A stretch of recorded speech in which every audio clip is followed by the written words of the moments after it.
కార్యాలయంలో నివాళులు అర్పించిన సిబ్బంది.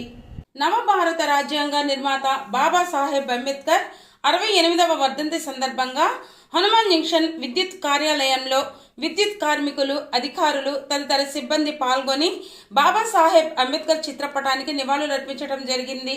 ఈ కార్యక్రమానికి ముఖ్య అతిథిగా Hanuman junction sub division deputy executive engineer Srinivasarao, Muralikrishna, Nageswararao, Durgaprasad, Durgarao, నలుగురు ఏఈలు, కృష్ణా జిల్లా అధ్యక్షులు Kalathoti Nageswararao, Gudivada division president J Venkateswarlu, JAO Prasad పాల్గొని డాక్టర్ బాబాసాహెబ్ అంబేద్కర్కి ఘనమైన నివాళులు అర్పించారు.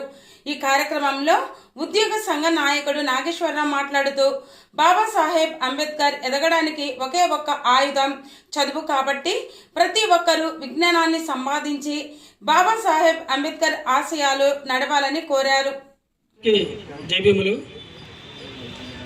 భారత రాజ్యాంగ నిర్మాత బాబాసాహెబ్ అంబేద్కర్ గారి 68వ వర్ధంతి కార్యక్రమానికి చేసినటువంటి మన సబ్ డివిజన్ రథసారథి శ్రీనివాస్ గారికి, అలాగే హనుమాన్ జంక్షన్ దుర్గాప్రసాద్ గారికి, అలాగే వీరవల్లి మురళీకృష్ణ గారికి, అలాగే ఉంగుటూరు నాగేశ్వరరావు గారికి, ఇక్కడ వచ్చిన ప్రతి ఒక్క కార్మికులకి, అధికారులకి, షిఫ్ట్ ఆపరేటర్లకి, ప్రతి ఒక్కరికి అందరికీ జైభీములండి.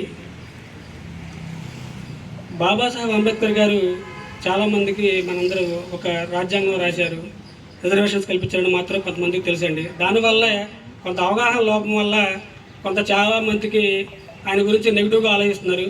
ఒక రాజ్యాంగమే కాదండి, ఇప్పుడు ఎక్కడ దాకా ఎందుకు మన డిపార్ట్మెంట్ ఉంది. ఈ హనుమాన్ జంక్షన్కి కరెంటు ఎక్కడి నుంచి వస్తుందండి?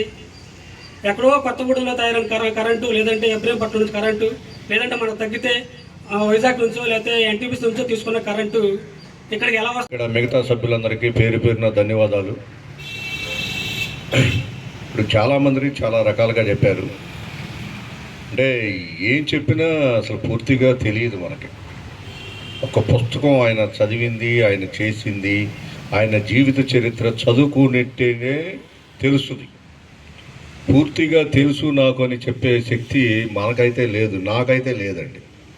కానీ ఒకటి మాత్రం నిజం, ఆయన బౌద్ధ మతాన్ని స్వీకరించి ఎంతో ప్రఖ్యాతగా ఉండి అంత సమాజంలో తిరిగి మనిషి ఎలా ఉండాలి, రాబోయే రోజుల్లో వాడు మనుగడ ఎలా సాధించాలి, వాడికి ఏమి హక్కులు కల్పించాలి, లేని వాళ్ళని పైకి తీసుకురావడానికి కొంతమంది చెప్పారు.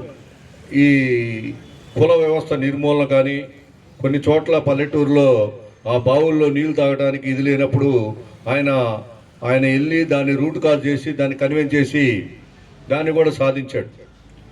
చదువుకుంటే గొప్పవాడవుతాడు, ఆ ఫలాలు మిగతా వాళ్ళకి దక్కుతాయి.